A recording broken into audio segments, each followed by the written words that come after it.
Assalamualaikum warahmatullahi wabarakatuh. Perkenalkan, nama saya Yura Marita Sari dengan NIM 2024 Prodi PGSD Fakultas Ilmu Keguruan dan Pendidikan Universitas Muhammadiyah Mataram. Di video kali ini saya akan membuat tugas pendidikan Pancasila tentang demokrasi. Di sini saya akan menjelaskan apa itu demokrasi.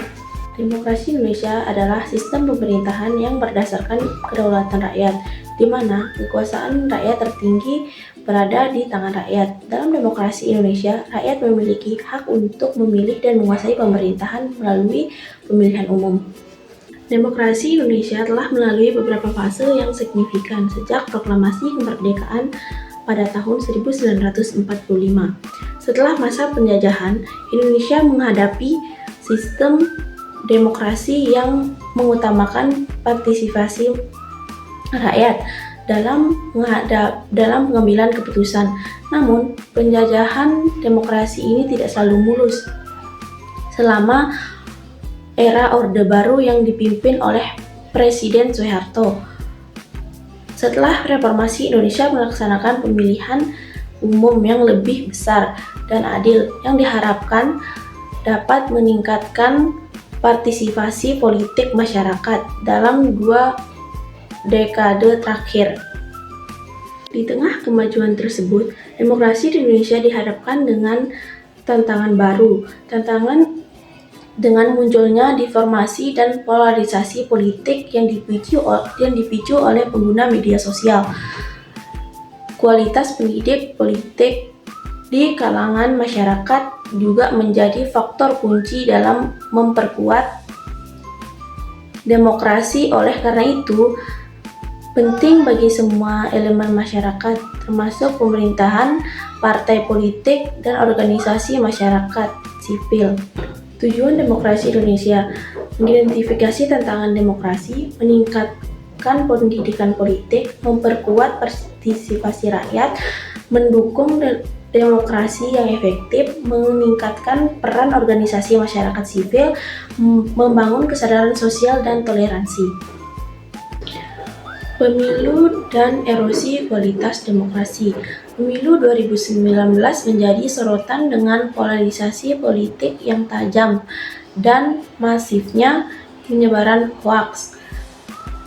Tahu teknis penyelenggaraan dan dugaan kecurangan juga mewarnai proses tersebut. Pemilu serentak yang menggabungkan pemilihan presiden dan legislatif diyakini memberi tekanan besar pada penyelenggaraan dan berpotensi meningkatkan politik uang.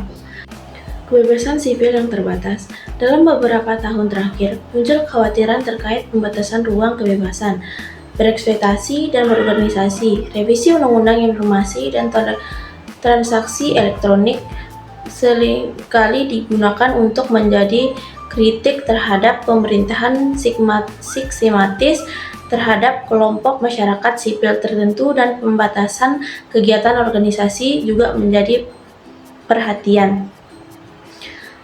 Pelemahan pemberantasan korupsi. Revisi Undang-Undang Komisi Pemberantasan Korupsi (UU KPK) pada tahun 2019 memulai kontroversi luas dan dianggap melemahkan identifikasi serta efektivitas lembaga tersebut. Indikasi intervensi politik dalam penanganan kasus korupsi juga menjadi perhatian publik.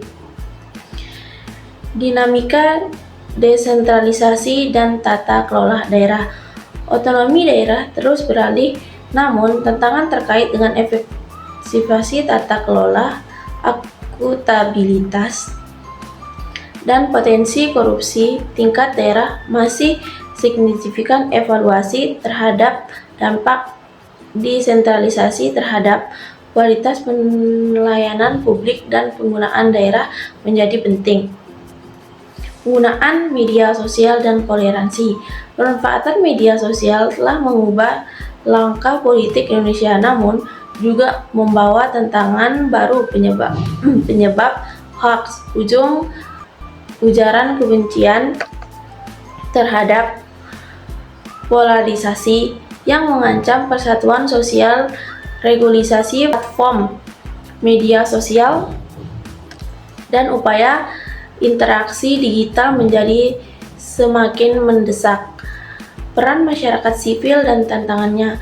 Organisasi masyarakat sipil terus memainkan peran penting dan mengadopsi isu-isu demokrasi, hak asasi manusia, namun seringkali menghadapi tantangan berupa pembatasan ruang gerak, astigmatisasi, dan kesulitan pendanaan.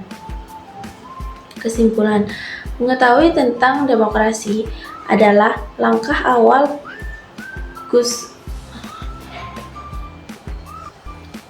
Di sini kita dapat simpulkan tentang demokrasi.